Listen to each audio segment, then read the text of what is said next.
Bom dia a todos, sou o Dr. Paulo Roberto Zeles, sou um dos integrantes aqui do Departamento de Medicina Esportiva da Escola Paulista de Medicina da Unifesp. Hoje nós teremos a honra de receber o professor William Komatsu, vai falar um pouquinho para a gente sobre diabetes e as novas estratégias para tratamento e acompanhamento dessa diabetes, focando principalmente na tecnologia e em medidas em atividade física. Bom dia, professor William, tudo bem? Sua tela Tudo aqui bem, Paulo? deu uma avançada. Se puder retroceder. É, deu uma sumida geral aqui. Pessoal, lembro a todos, então, que essas reuniões todas são gravadas, essas reuniões clínicas da Medicina Esportiva Unifesp ficam disponíveis em um canal que nós temos do YouTube, chama Medicina Esportiva Unifesp. Tá? Todo o material que foi produzido no ano passado está disponível para que vocês possam consultar lá. Muito bem. Professor William, se pudesse apresentar inicialmente, fique à vontade, bem-vindo, é um prazer aqui vê-lo novamente nas nossas reuniões. Legal. Obrigado, Paulo, obrigado pelo convite. Vou apresentar para vocês, falar um pouquinho sobre diabetes e exercícios, tá? Me apresentando rapidamente, hoje eu sou professor orientador do programa de pós-graduação da Medicina Esportiva da Unifesp. Fiz meu estudo com mestrado e doutorado na área de diabetes e exercício. E meu pós-doutorado fiz na medicina esportiva. E a ideia é falar um pouquinho desde da atividade física para aquele adolescente ou para aquela criança até chegar no atleta mesmo, né? Então, quais são os cuidados e quais as tecnologias utilizadas hoje para a gente ter um controle melhor do diabetes, né? Se alguém quiser perguntar durante, tá? Fica à vontade. A gente vai fazer um bate-papo aí, sem problemas. Então, lembrando, ó, o primeiro artigo que saiu sobre diabetes e exercício saiu em 1925. Né? Então, é um artigo bem no início mesmo, quando eles praticamente foi descoberta a insulina. E aí eles já perceberam que o exercício fazia parte desse tratamento. E esse artigo foi feito utilizando o quê? Eles mediam a glicose, né, plasmática, e também mediam corpos cetônicos. Então, é bem interessante que algumas das recomendações que hoje ainda é divulgado em relação a iniciativa de você fazer exercício e o cuidado maior quando você tem corpos cetônicos para você não realizar atividade física. Então, surgiu justamente desse próprio artigo aqui, de 1925, né, que se ele estava com pouca insulina, né, ativa, acontecia o quê? Ele produzia mais corpos cetônicos e aí o exercício não era recomendado, porque ao invés de diminuir a glicemia, ele aumentava a glicemia.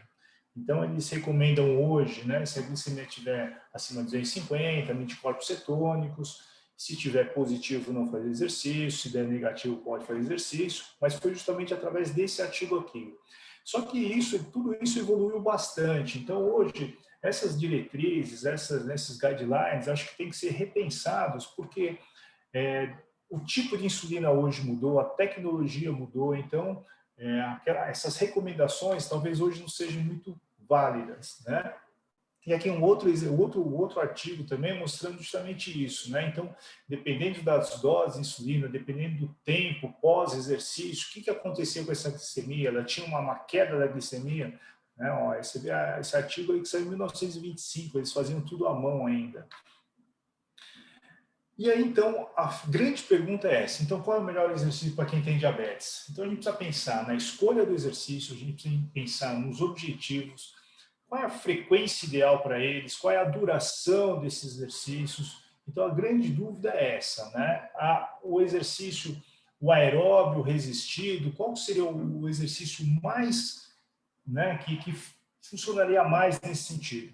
Quando eu comecei a estudar diabetes, faz praticamente um pouquinho mais de 20 anos atrás, era uma grande dúvida em relação a isso. Todos recomendavam o exercício aeróbio. Por quê? Porque existiam inúmeros trabalhos com exercício aeróbio.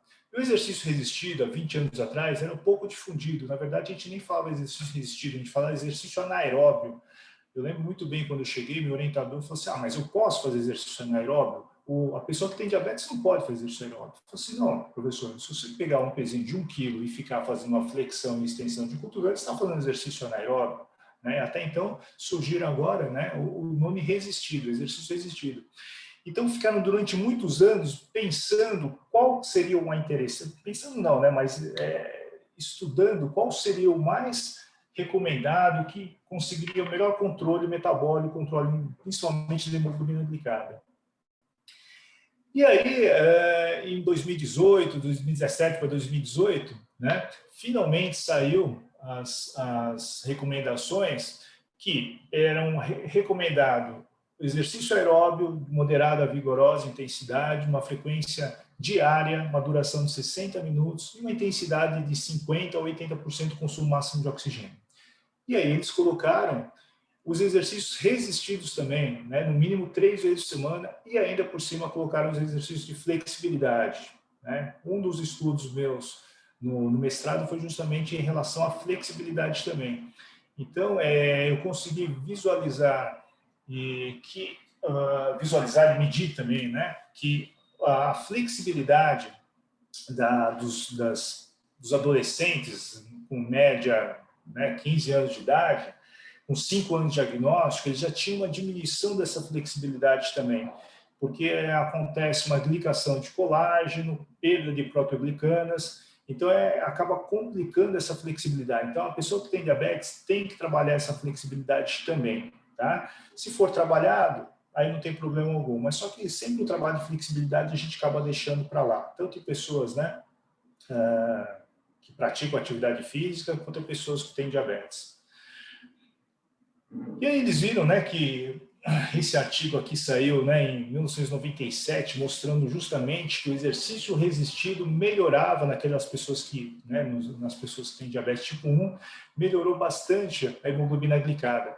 Porque até então a gente sabe muito bem que se você fizer um trabalho de exercício resistido, não é em 3 meses que você vai ver uma grande melhora da capacidade, né, de GLUT4, de melhora de aumento de fibra, ou até mesmo a hipertrofia. Né? Então, 3 meses é um intervalo muito pequeno. E só que, quando você mede a hemoglobina glicada, né, ele reflete o padrão, como você estava evoluindo durante esses 3 últimos meses. Então, era tudo baseado, os estudos, em somente 3 meses. E eles começaram a ver que, se eles estendessem esse prazo, estendessem essa pesquisa, eles iam começar a ter um resultado diferenciado, porque aí o exercício resistido trazia muito mais benefício. Então, quando começaram a aumentar o tempo de estudo, 6 meses, 1 ano, aí começaram a ver que o resultado era muito mais satisfatório e conseguia melhorar, sim, a hemoglobina glicada. Tá? E aí, durante esses 10 anos que eu estive, né, estudando diabetes, a grande briga, né, como eu falei para vocês, era o aeróbio é resistido, que resistido é melhor que o aeróbio. Então, na verdade, assim, fizeram vários estudos mostrando que se fizesse um exercício combinado, tanto aeróbio quanto resistido, você tinha uma melhora, né, a mais aí na sua hemoglobina glicada. Então, se você for pensar que a gente tem uma resposta diferente se você faz o exercício aeróbico, se você faz o exercício resistido, isso é o mais interessante. Tá? Então, a gente precisa pensar de uma forma diferente. Tá? Então, a gente tem que pensar que a gente tem uma resposta quando você faz o exercício aeróbio, que é esse vermelho aqui, essa linha vermelha, que você tem uma queda muito aguda durante o exercício. Quando você não faz o exercício, é o azul, então você continua com uma glicemia um pouquinho mais alta. E quando você faz o exercício resistido, você não tem uma queda tão brusca durante a atividade. Porém, você mantém uma normoglicemia pós-exercício quando você faz o resistido. Já não acontece tanto com o aeróbio, porque o aeróbio, como tem uma queda muito brusca durante a atividade, você tem um efeito rebote, efeito de contrarreguladores, até mesmo a ingesta de carboidrato no final do exercício, com risco de hipoglicemia. Então, né, a pessoa que acaba fazendo esse exercício acabou ingerindo mais carboidrato e você tem um efeito rebote onde vai aumentar essa glicemia no pós-exercício. E aqui é o período da noite. Então, a gente vê que o período da noite, quando você diminui o risco, né, de hipoglicemias noturnas, então você tem que desenvolver uma estratégia para você não ter essa hipoglicemia tardia. Então, mas como que eu posso fazer isso? Se eu tiver com uma glicemia um pouquinho mais alta, o que eu posso fazer? Eu posso fazer um exercício aeróbio para iniciar e depois eu faço resistido. A minha glicemia está boa para baixa, né? Aí o que eu posso fazer? Faço um exercício resistido primeiro, né? Que aí você mantém a normoglicemia. Então, são estratégias que a gente consegue utilizar também. Tá?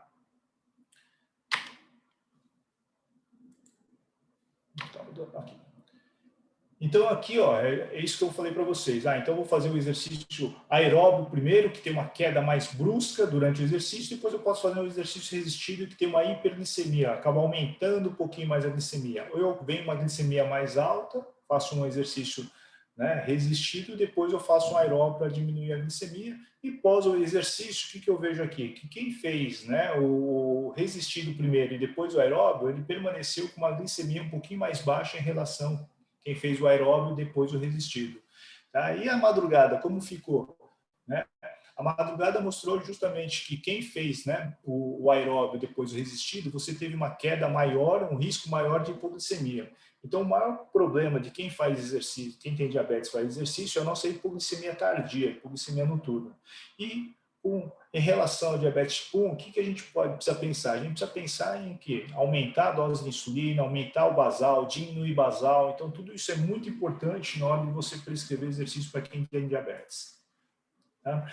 Aqui eles viram justamente aquele trabalho que eu falei, que eles juntaram, né? Fazendo o aeróbio, você tem, né, aqui em relação à hemoglobina glicada. Então, você faz o aeróbio, você tem uma queda, você faz os dois, você aumenta essa melhora da hemoglobina glicada com um exercício combinado, tanto aeróbio quanto de resistido, isso em diabetes tipo 2. Tá? E aí, pensando nessa, mas como eles falavam muito de exercício aeróbio, então a minha tese de mestrado, eu exatamente estudei os adolescentes com diabetes. Eles tinham a mesma capacidade física daqueles que não tinham diabetes, né? E vi que realmente, né, uma média de idade de 15 anos de idade, já tinha uma diminuição dessa capacidade, né, do consumo máximo de oxigênio. Então, as crianças que têm diabetes têm um VO2 menor do que as crianças que não têm diabetes. E a mesma coisa acontecia com o limiar anaeróbio. Tá, mas e se a gente pegasse os atletas com diabetes? Será que eles têm a mesma condição física ou não? E aí foi minha tese de doutorado, tá, que eu tive a felicidade até de publicar na Diabetes Care, que justamente mostrou que não, que o consumo máximo de oxigênio, o VO2 máximo deles, era igual. Então, eles têm a mesma condição física, né, de uma pessoa que não tem diabetes. E o limiar? O limiar é um pouquinho mais baixo, mas não significativo. Então, dá para tranquilamente, né, uma pessoa que tem diabetes e uma pessoa que não tem diabetes competirem de igual por igual. Mas lembrando, falando de medicina esportiva, a gente lembra muito da insulina, que a insulina é um anabólico, né? Então, a gente precisa pensar se a gente consegue ainda utilizar essa insulina, né, a favor dessa pessoa que tem diabetes. Então, algumas recomendações recomendam justamente diminuir dose. Então, fica aquele pensamento, pô, mas se a gente conseguir não diminuir tanto a dose assim e suplementar com carboidrato, será que a gente não melhora? E realmente a gente consegue melhorar, a gente diminui um pouquinho, né, retarda um pouquinho a fadiga com um resultado muito, né, melhor para essa pessoa que tem diabetes. Então a gente consegue desenvolver, a gente consegue melhorar bastante a condição física da pessoa que tem diabetes. Tá? E aí você vai falar assim, mas e aquele treino, o HIIT, será que funciona bacana ou não? Então esse estudo aqui foi feito justamente com um treinamento de alta intensidade, utilizando as múltiplas doses de insulina, e aqui falando um pouquinho já de tecnologia, usando a bomba de infusão de insulina.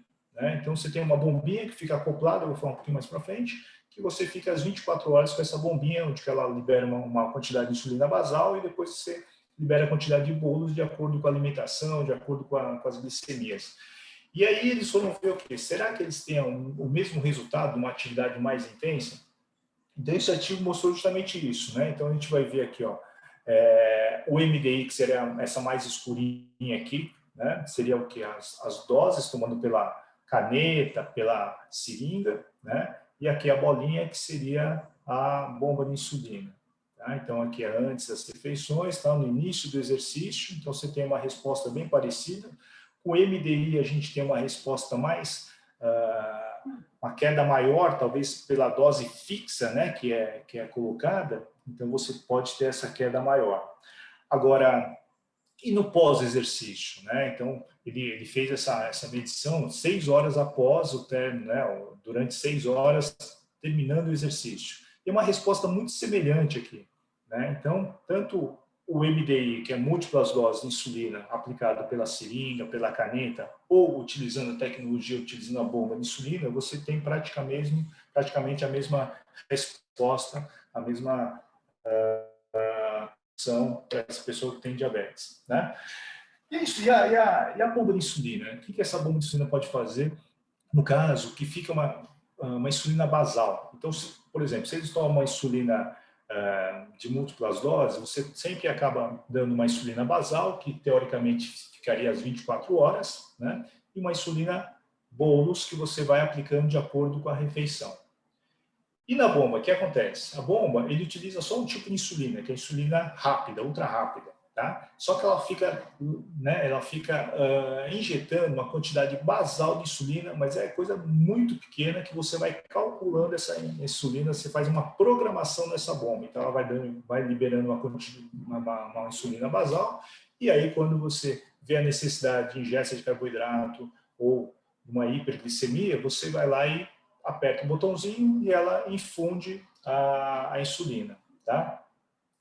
E aí tem o quê? Você pode, durante o exercício, suspender o basal, aquela quantidade mínima de insulina. Você tira aquele basal, programa na bomba, tira aquele basal. E aí, como que funciona? Como que iria reagir em casos de um exercício, né, contínuo e no exercício circuitado, né, que seria, no caso, um exercício de fortalecimento, como se fosse um exercício funcional, e o outro um exercício contínuo, como se fosse um exercício aeróbico, né?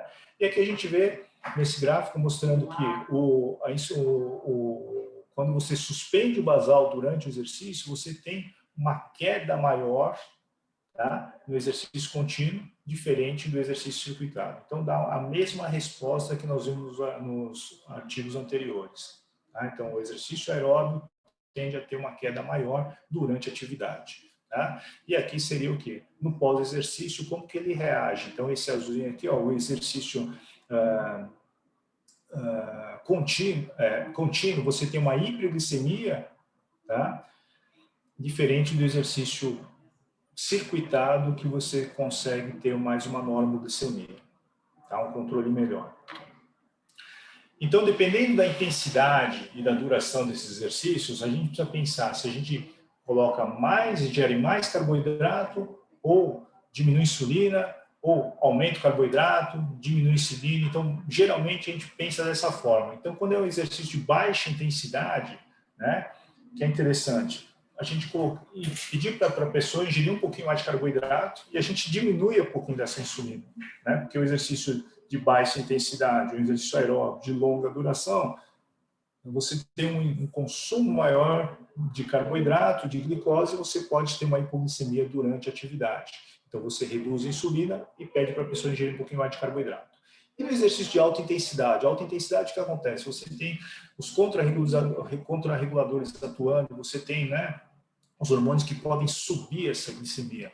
Então, você pode até ingerir menos carboidrato, né, e, se for o caso, até aplicar um pouquinho de insulina durante o exercício. Tá? Então, dependendo da intensidade do exercício, dependendo do pico de consumo de oxigênio, a gente vai pensar em algumas estratégias, se tem necessidade de ingerir carboidrato ou não. Tá? Então, ele pensa dessa forma, então vamos ingerir carboidrato? Quanto de carboidrato que a gente precisa pensar? Então, se você fizer um exercício de uma intensidade abaixo de 60%, né, da frequência cardíaca máxima, se o exercício durar menos de 20 minutos, você tem que ingerir em torno de 10 gramas de carboidrato. Se for de 20 a 60 minutos, de 10 a 20 gramas. Se for acima de 60 minutos, de 15 a 35 gramas de carboidrato por hora. Tá? Lembrando que 15 gramas de carboidrato, tá, sobe em média na glicemia em torno de 50 a 60 miligramas por decilitro. Então, se eu ingerir, né, se eu medir a glicemia, está em 100, eu vou ingerir 15 gramas de carboidrato, minha glicemia pode chegar a 150, 160. Tá? Então, aqui ele mostra quando aumenta mais a intensidade, né? Lembrando que é um exercício aeróbio aqui, você aumenta a intensidade, você tem que ter uma demanda maior de carboidrato para não ter uma hipoglicemia durante o exercício. Tá? A outra estratégia é o quê? Tentar diminuir a insulina, também diminuir a insulina basal. Então, tem várias estratégias. Então, a gente não pode ficar preso a somente uma estratégia em relação a isso. Tá? Então, aqui, se ele durante o exercício, ele ingeriu em torno de 8 gramas de carboidrato, tá? Ele ficou com uma glicemia um pouquinho mais baixa, mais normoglicêmica, em torno da, né, em média 150 glicemia. Se ele ingeriu mais carboidrato, ele vai ficar com uma glicemia maior. Ah, mas por que eu vou ingerir 10 ou eu ingerir 10% ou 8%? Depende da estratégia que você... Depende do tipo de treino que você vai fazer naquele dia, depende de uma série de fatores aí. Né? Dependendo da periodização desse treinamento, talvez seja interessante você estar com uma glicemia um pouquinho mais alta, né? Ingerir um pouquinho mais de carboidrato, porque você vai fazer um treino aeróbio mais longo. Né? Ah, não, eu vou fazer um treino mais intenso, mas porém mais curto. Então, eu vou ingerir um pouquinho menos carboidrato naquele momento, né? Para não ter uma elevação muito alta no pós-exercício. Então, pensando nisso, a gente precisa pensar da seguinte forma. Então, exercício aeróbio, você tende a ter uma diminuição ou uma estabilização da glicemia, tá? E tem algumas variáveis, que é a intensidade, duração, a relação insulina-glucagon também, que é muito importante. A nutrição é o que ele vai alimentar nesse sentido, né? E se for um exercício alternado, né, esportes assim que você tem os altos e baixos, você pode ter tanto uma normoglicemia quanto uma subir essa glicemia, uma hiperglicemia. E nos exercícios de alta intensidade, os anaeróbios, você sempre tem uma hiperglicemia no exercício. Então a gente precisa pensar em tudo isso em relação à glicemia que ele vem naquele momento que vai iniciar o treino e qual é o objetivo. Ah, mas o meu objetivo seria, né, a gente fazer hoje, né, chega o aluno, vou fazer hoje um treino aeróbico com ele. Só que ele teve hipoglicemia noturna, ele chegou com uma glicemia bem baixinha lá na hora do treino, já tem que mudar toda a estratégia. Então, você pode fazer o quê? Faz um treino um pouquinho mais intenso, né, dentro das possibilidades, porque a hipoglicemia também derruba. Então, você precisa fazer um exame clínico naquele momento para ver se ele tem condições de fazer uma intensidade maior ou menor. Tá? Então, isso daí tudo tem que ter essas variações em relação à prescrição dessa pessoa com diabetes. Bom, então, fechando. Então é o aeróbio resistido, qual que seria o melhor? Na verdade, não tem o melhor, não tem o pior. A gente tem que determinar como que a gente vai fazer isso. Tá? Porque eles têm que ser feitos. Tanto o aeróbio quanto o resistido devem ser feitos. Agora, a gente precisa saber como a gente tem que fazer isso. Né? Então, se você pega aí todas as diretrizes, todo mundo sabe que tem que fazer exercício 2 vezes, você tem que fazer exercício 2 vezes por semana, 3 vezes por semana, você tem que fazer uma intensidade de VO2 de 60%, 80%, 3%. Mas todo mundo sabe isso na teoria, mas é como que a gente vai fazer isso? Então, isso é o mais importante daqui para frente. A gente não pensar em somente qual que vai trazer um benefício maior. Os dois vão trazer benefícios. Tá? Então, se você pensar no exercício resistido, que você melhora o quê? Principalmente a condição muscular desse paciente com diabetes, é interessante, principalmente para o diabetes tipo 2. Porque diabetes tipo 2, já está muito descrito na literatura, vários trabalhos mostrando a sarcopenia com diabetes tipo 2. Então, aumenta a sarcopenia em diabetes, principalmente tipo 2. Então, a gente precisa o quê? Melhorar essa pessoa que tem diabetes. E aí, talvez seja mais interessante para essas pessoas você o quê? Melhorar a massa muscular deles. Então, talvez, nesse momento, o exercício resistido seja mais importante que o aeróbio. Tá? Principalmente que, geralmente, diabetes tipo 2 acaba trazendo obesidade, acaba trazendo uma série de problemas ortopédicos, né? De dores, joelho, tornozelo, coluna. E aí você vai submeter ele a fazer um exercício aeróbico, isso aí não vai trazer tantos benefícios nesse sentido. Então, é interessante o quê? Melhorar essa massa muscular desses diabetes. Tá?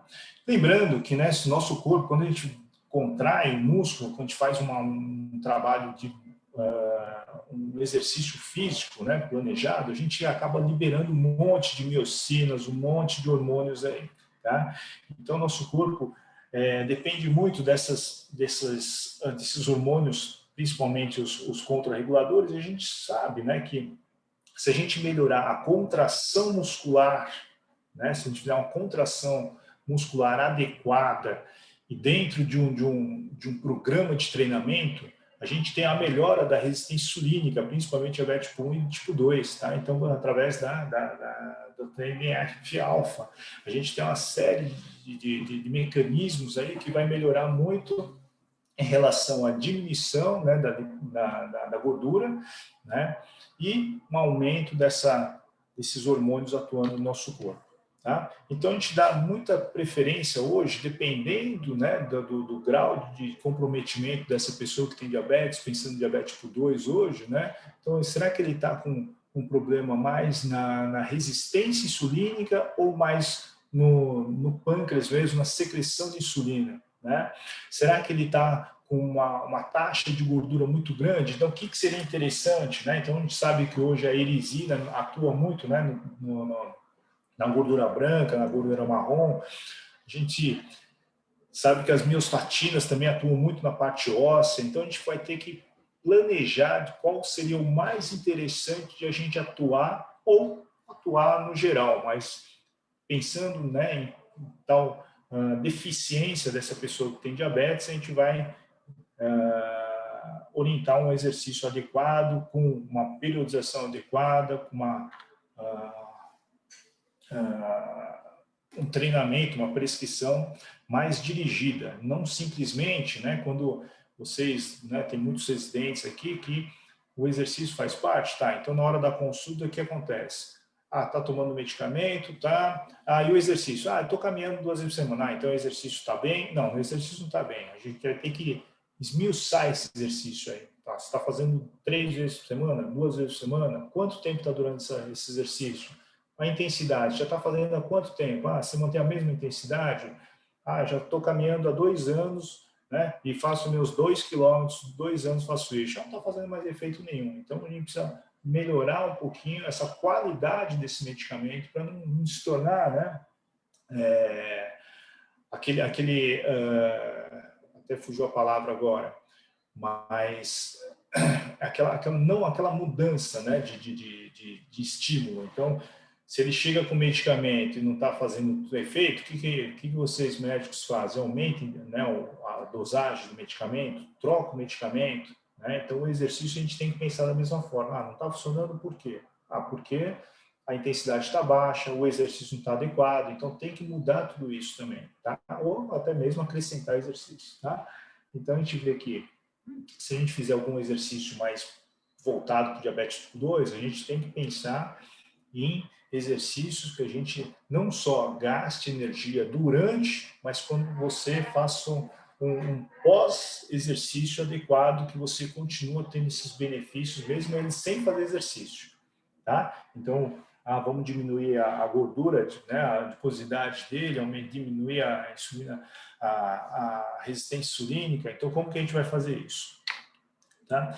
E aí, para a gente saber se ele está controlado ou não, aí já começa a entrar tecnologia. Então, seria a automonitorização. Então, hoje, todos os glicosímetros, né, funcionam muito bem, né? A não ser os chineses aí, que foram até distribuídos na rede pública, que não está dando muita divergência entre um aparelho e o outro. Tá? Mas qual seria o melhor equipamento, o melhor aparelho para utilizar para a pessoa que tem diabetes?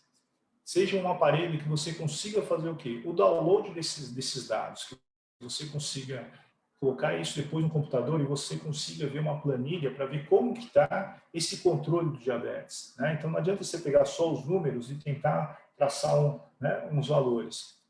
Fica muito difícil. Então, baixe os dados e aí você consegue ter um panorama geral de como está esse controle desse paciente. Tá? E aí surgiram hoje, né, falando de tecnologia, o sistema flash de monitoramento de glicose. O que seria isso?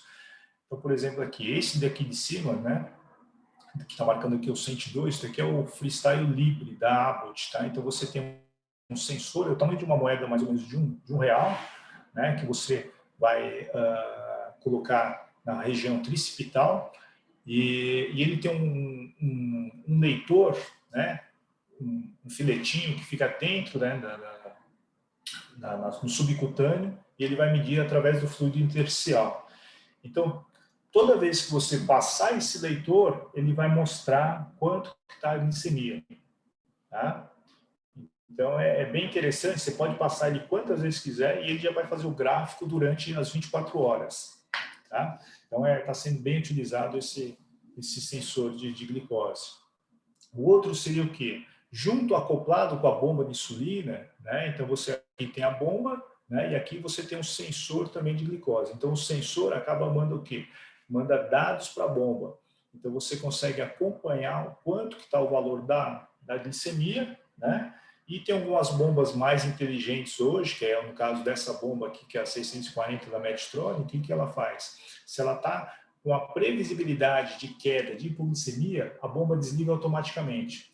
E aí, através do sensor, ela vai ver na hora que começa a subir novamente. E aí ela religa a bomba, tá? Isso tudo automaticamente. Não vai precisar do paciente, né, ligar a bomba, ou ele esquece de ligar a bomba. Então, hoje existe no Brasil tanto as bombas da Medtronic quanto da Roche. A Roche não tem um sensor. Então, a gente acaba utilizando o sensor da Abbott junto com a bomba da Roche, né? E aqui a Medtronic já tem um sensor acoplado no sistema deles. Tá? Esse outro aparelhinho aqui do lado é o Dexcom, né? Que a gente não tem aqui no Brasil também, mas é um equipamento bem parecido com o da Abbott, né? O Freestyle. Só que você consegue o quê? Monitorar isso, ele fica mandando informações para o seu celular, né, para o seu aplicativo, a cada 5 minutos. Então, você tem em tempo real como está essa glicemia. Tá? Hoje também a gente já conseguiram desenvolver um aplicativo que você não precisa desse leitor da Abbott. Você simplesmente no seu próprio celular, você passando o celular próximo ao leitor, você consegue fazer a leitura desse mecanismo aí. Tá? E aqui é interessante, ó, não sei se estão vendo aqui, ó, do lado do 102 tem uma setinha aqui, né, na horizontal aqui. Então, o que quer dizer essa setinha? Então, dependendo da setinha, né, aqui é a velocidade de alteração da glicose por minuto. Então, talvez, quando a gente olha o valor, principalmente quando você está fazendo exercício, você acaba tendo um delay aqui de 5 minutos, né? Então, talvez aquela glicemia daquele momento não é realmente aquela glicemia, é uma glicemia de 5 minutos atrás que demorou justamente para ele fazer o cálculo. Então, a gente começa a olhar o quê? As setas de tendência, que justamente é essa setinha que está do lado aqui. Então, dependendo da seta de tendência, aqui é o quanto tempo vai aumentar ou diminuir, né, essa glicose por minuto. Então, se você, né, vê a setinha lá meio inclinada para cima, ó, né, no Abbott aqui, ó, ele pode subir de 1 a 2 miligramas por minuto, né, por decilitro. Então, quando tem uma setinha totalmente para cima, pode subir acima de 2. E o contrário é a mesma coisa, abaixo de 2, né?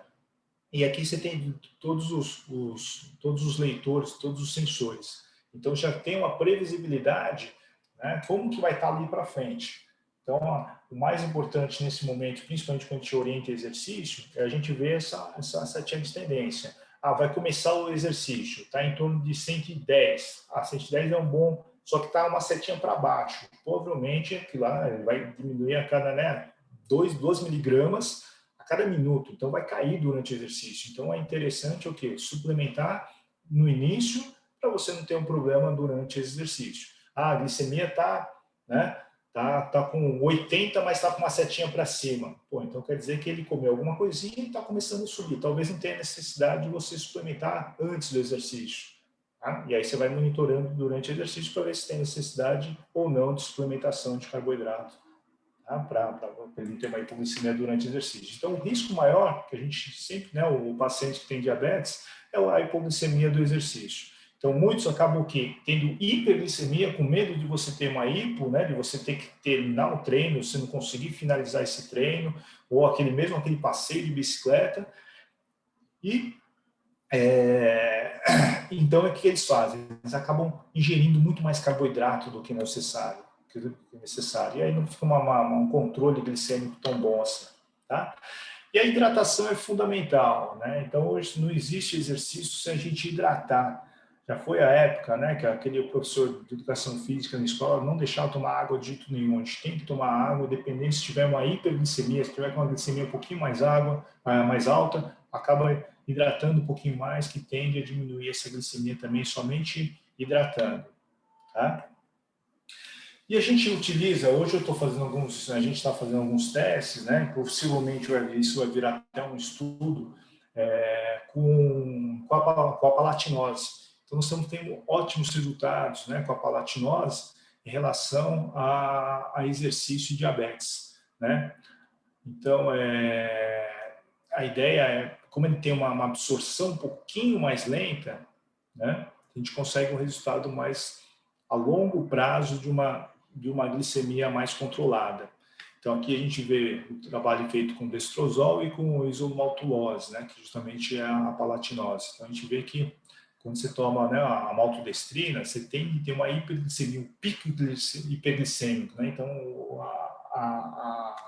a subida é muito mais rápida. É uma estratégia, porque se ele tiver com uma glicemia mais baixa, né, ou tem uma hipoglicemia, você pode dar né, uma maltodestrina antes, para ele subir essa glicemia, e depois ele pode suplementar com a palatinose para não ter, né, para não continuar essa elevação da glicemia. Tá? Aqui é um outro estudo mostrando a mesma coisa, agora aqui em corredores com diabetes tipo 1, né? Então, qual que seria, né, ele tomando a palatinose ou a maltodestrina, como se teria o resultado em relação a diferentes intensidades de consumo máximo de oxigênio.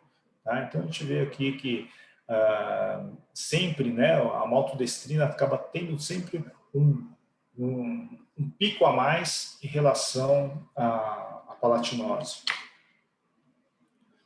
Então, quando você mede a glicemia desse paciente, desse aluno, o que a gente tem que fazer desse atleta, né? Então, se ele estiver abaixo de 90 miligramas por decilitro, né? Se ele for fazer um exercício aeróbio, ele tem maior risco de hipoglicemia. Então, seria interessante ingerir de 10 a 20 gramas de carboidrato antes de ele começar. E começar apenas a subir acima de 90, tá?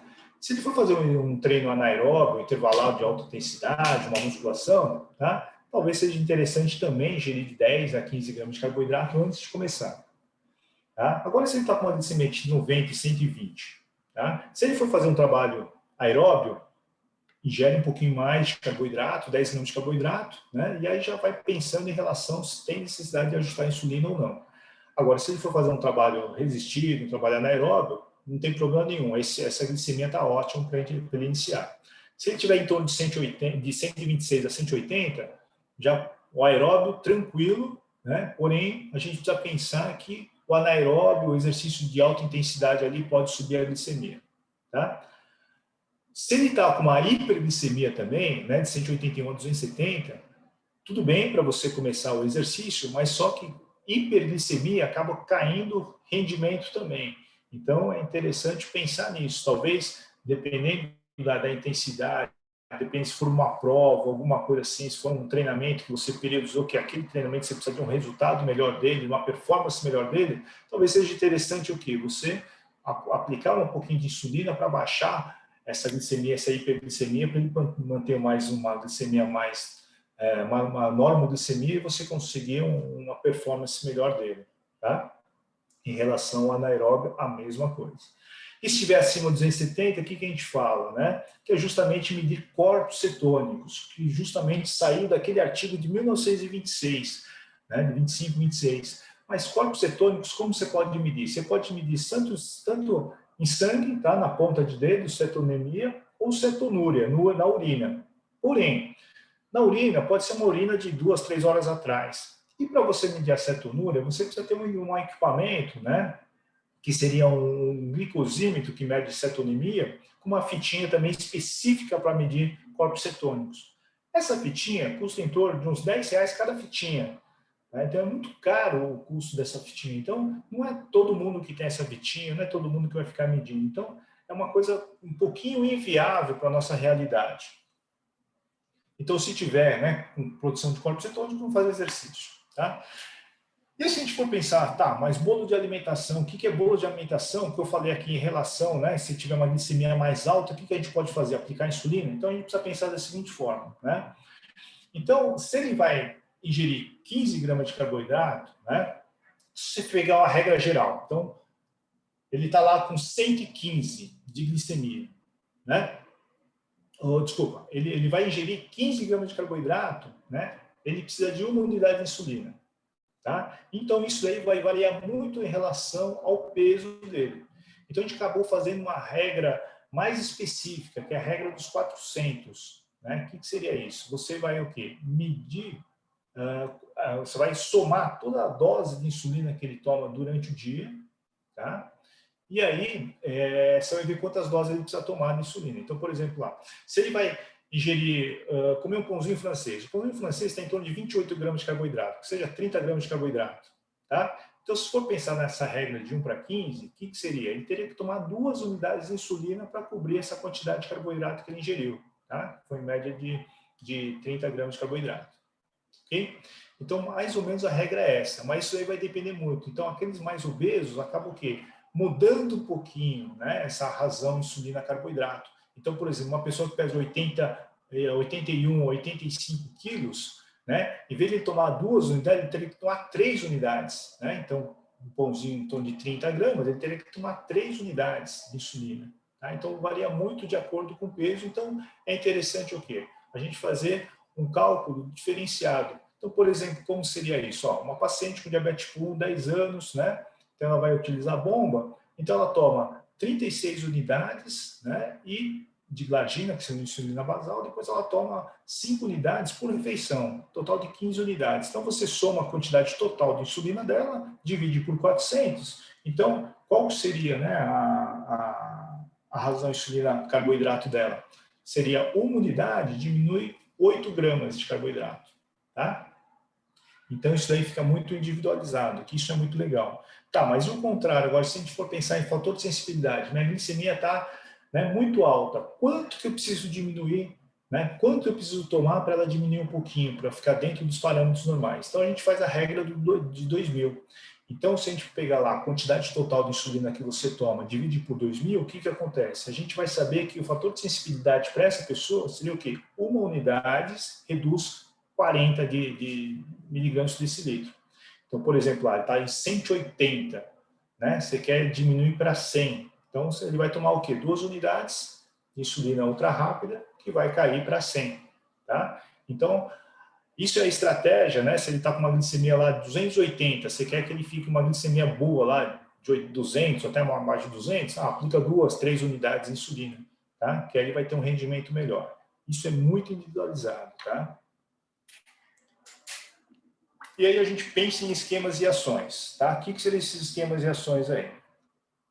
Então a gente tem, ele está com a bomba de insulina, ele pode fazer exercício com a bomba ligada ou bomba desligada. Bomba ligada, né? A gente tem esse esquema que se ele fizer exercício, 30 minutos de exercício, o que a gente pode fazer? A gente reduz um basal de 20% temporário 2 horas após o exercício. Então lembra que eu falei, a bombinha, você tem a programação de basal durante as 24 horas. Né?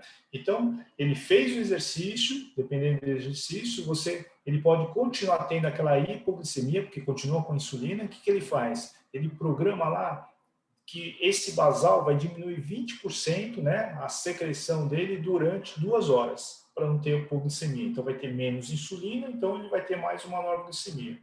No caso, se ele fizer um exercício mais longo, você aumenta também, quer dizer, você reduz mais ainda, né, esse basal e aumenta esse basal temporário. Então, quando chegar lá às 2 horas, às 4 horas, a bomba automaticamente já volta ao basal normal dele. Tá? E no caso da bomba desligada? A bomba desligada, sim, ele vai fazer uma atividade, né, na piscina, uma atividade aquática. Você não dá para fazer exercício ou fazer um exercício de contato, esporte de contato. Tira a bomba dele. Então, tirando a bomba dele, ele vai ficar sem insulina nenhuma, tá? E a gente pensa da seguinte forma, a cada minuto que ele fica sem a bomba, que não tem insulina basal, não tem insulina nenhuma, sobe 1 miligrama por decilitro.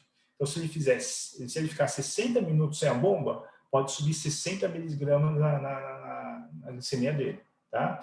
Então, se ele ficou um tempo sem bomba, a tendência é subir a glicemia. Então, o que você pode fazer? Você aumentar esse basal pós-exercício.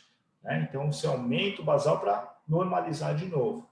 Mas isso é muito individualizado também, porque tem alguns atletas, alguns praticantes de exercício aí, que o próprio exercício já ajuda muito a ao consumo de glicose sem ter a insulina também agindo. Então, isso é uma grande vantagem do exercício físico. Tá? Um outro esquema, a gente pode colocar um basal temporário durante a atividade. Vou começar a atividade agora, tal. Pode ser que eu tenha uma hipoglicemia. Então, durante o exercício, o que eu posso fazer? Eu posso diminuir aquela quantidade de insulina que ele está utilizando naquele momento. Né? Então, você coloca um basal ali temporário de 50% a menos. Tá? Dependendo da glicemia que você faz. Então, esse é um esquema que nós fizemos aqui no Centro Diabetes, no ambulatório de bomba de insulina, onde depois eu levei, né, as crianças, do ambulatório. Então, a gente tem criança pequena, né, até adulto de 30 anos de idade, nesse ambulatório de bomba de insulina. Então, nosso ambulatório está hoje em torno de uns 140, 150 pacientes com bomba de insulina. Né? E aí eu faço a parte prática, né? Que nós dividimos em módulo, e aí eu levei eles lá na medicina esportiva, e aí eu fiz utilizando a quadra. Então, para as crianças, eu fiz uma atividade mais lúdica, durante 30 minutos, e aí para ver a reação justamente da glicemia deles em relação a isso. Então, o que nós usamos? Usamos esse esquema aqui, ó. Como não estava nada programado, né? Então, para eles não tiver, se a glicemia estava baixa, um basal temporário, se estava normal, corrigir, não colocar o basal temporário e até fazer um bolo de correção. Tá? E a gente teve uma resposta bem interessante aqui, foi nada muito científico, mas a gente mediu a glicemia antes, 30 minutos depois que eles iam para casa, a gente pedia para eles medirem e mandar para a gente, e a gente viu que tinha uma queda da glicemia fazendo 30 minutos de exercício somente. Tá?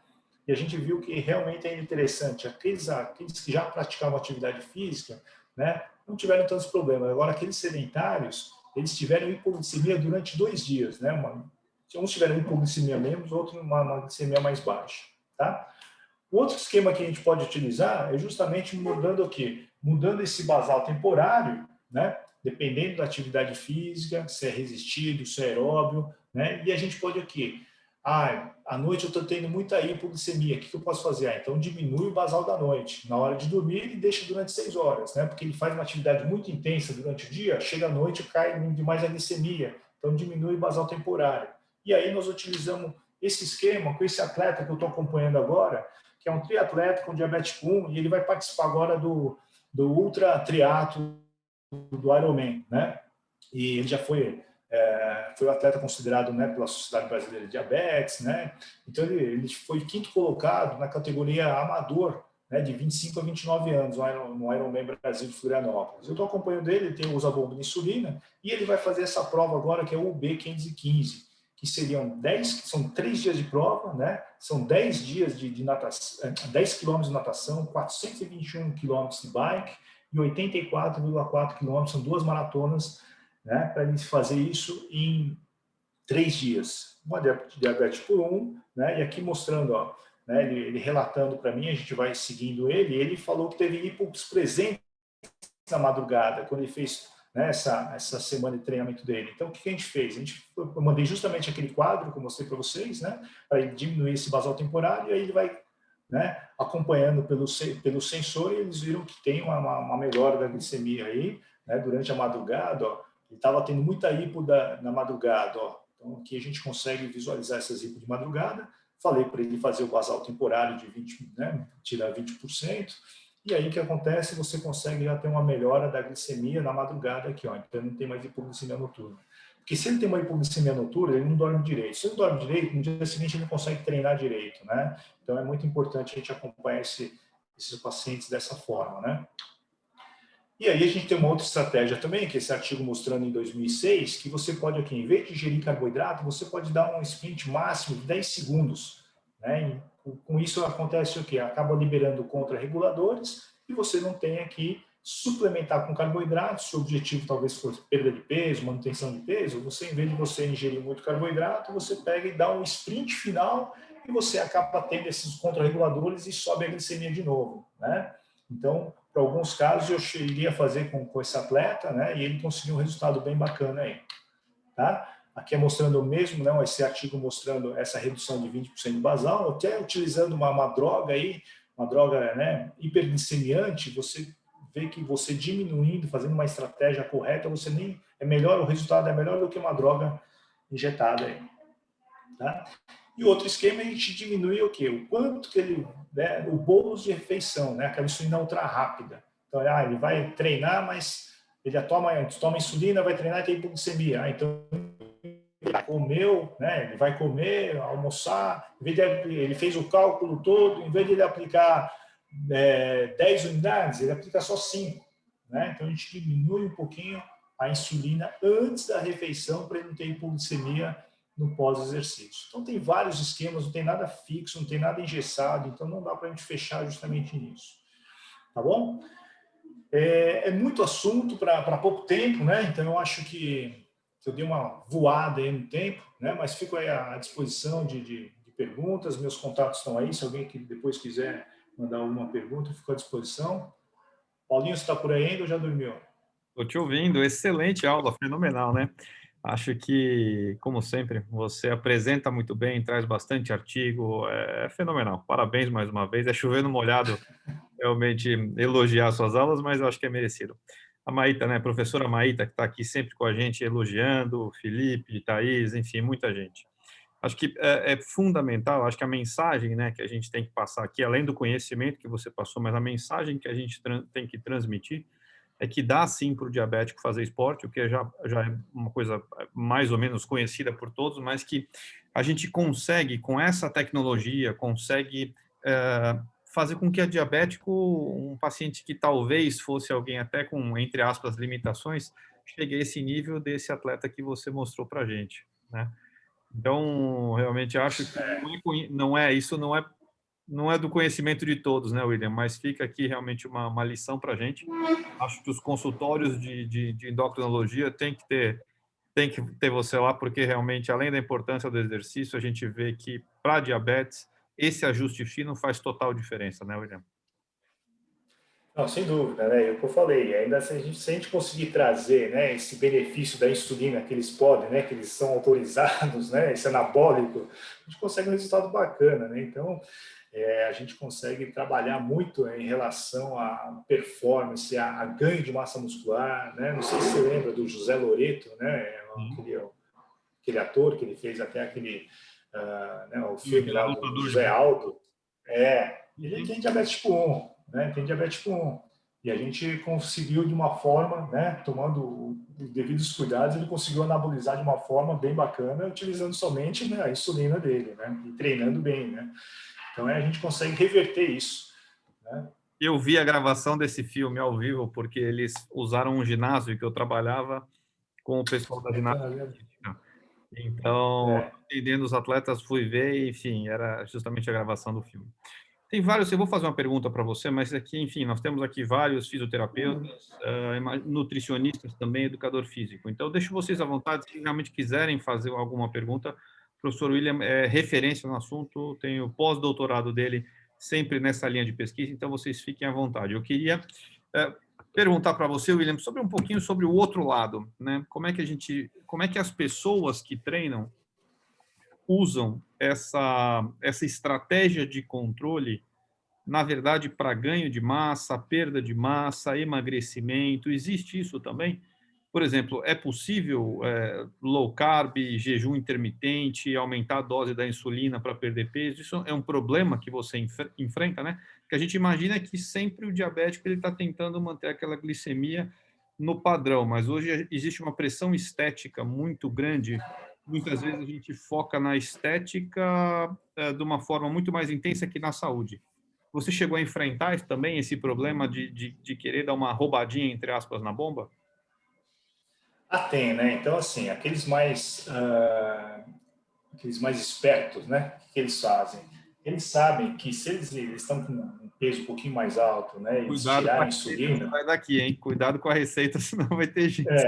não, então aí o que eles fazem? Eles diminuem a insulina, né? Eles entram em cetoacidose, né? Então as meninas, um negócio, as meninas estão fora do peso, meu, tira insulina que entra em cetoacidose, né? Seca muito rápido, né?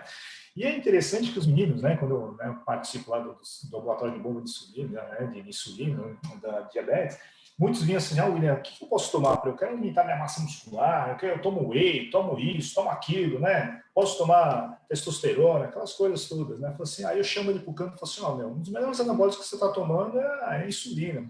Vamos reverter isso para você ter um ganho bem. E aí a gente consegue, de uma forma assim, acompanhando um pouquinho mais de perto, né, essas pessoas que não são atletas, né, simplesmente é um cara que pratica, a gente consegue reverter isso de uma forma bem bacana.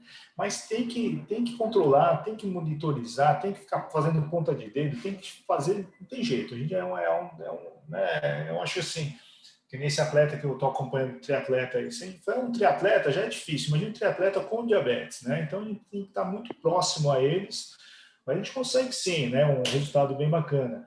E o risco maior, né? Hoje, quanto mais insulina mais modernas, né? As pessoas que não precisam de insulina acabam utilizando também como efeito anabólico, né? Então, isso Sim. daí é uma coisa, né? Isso aí já é muito antigo. Então, eles tomavam NPH, hoje eles estão tomando uma insulina super rápida aí, uma curta duração, né? Uma ação muito boa. Então, elas estão utilizando bastante nesse sentido. William, a doutora Silvia, que é ginecologista, ela fala aqui também, né? Excelente aula, até me esclareceu alguns pontos sobre gestantes diabéticas tipo 1.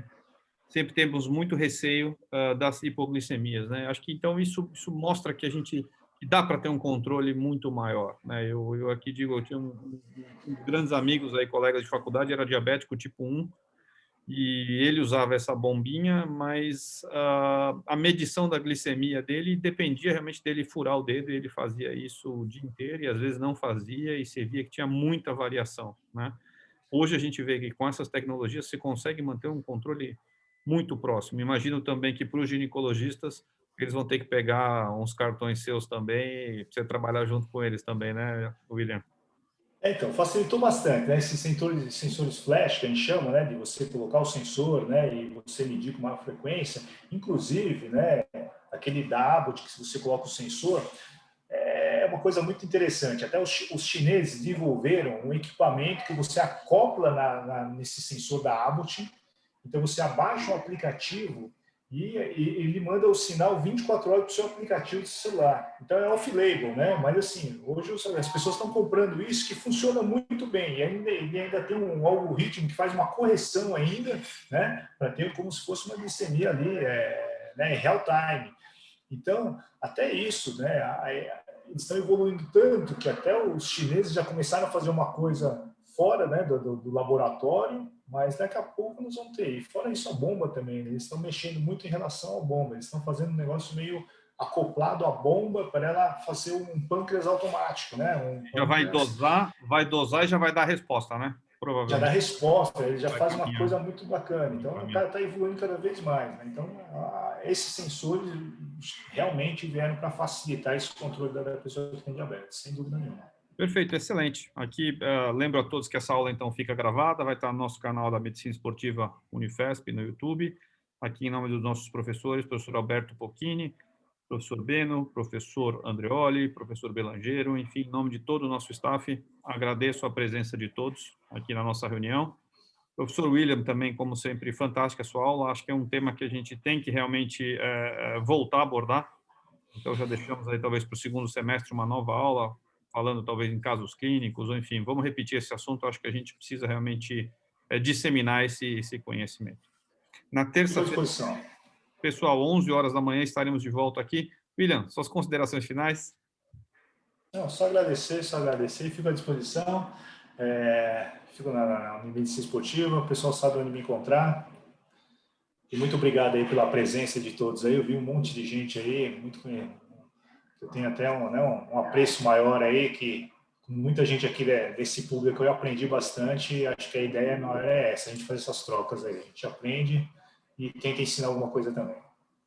Perfeito. Pessoal, uma última mensagem só. Eu acabei mandando um link errado copiei e colei o link, mandei para algumas pessoas o link da semana anterior. Peço para vocês que façam essa inscrição antecipada, entrem 5 minutos antes, para evitar, às vezes, alguma confusão que a gente até pode acabar fazendo, tá bom?